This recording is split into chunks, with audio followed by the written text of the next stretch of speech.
ഇതിന് പറയുന്ന പേര് ശംഖുപുഷ്പം എന്നാണ്.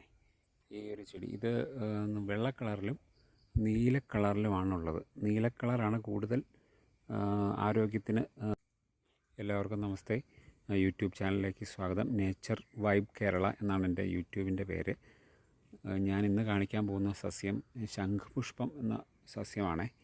അപ്പോൾ അതിന് രണ്ട് തരം ശംഖുപുഷ്പങ്ങളുണ്ട്. ഒന്ന് നീല ശംഖുപുഷ്പവും പിന്നെ വെള്ള ശംഖുപുഷ്പം. ഇത് വെള്ള ശംഖുപുഷ്പമാണ്. ഇത് കണ്ടില്ലേ, ഇതാണ് വെള്ള ശംഖുപുഷ്പം. പിന്നെ നീലയുണ്ട്. അപ്പോൾ കൂടുതൽ ആരോഗ്യപരമായ നമുക്ക് ഒരു ഡ്രിങ്കായിട്ട് ഈ ശംഖുപുഷ്പത്തെ നമുക്ക് ഉപയോഗിക്കാം.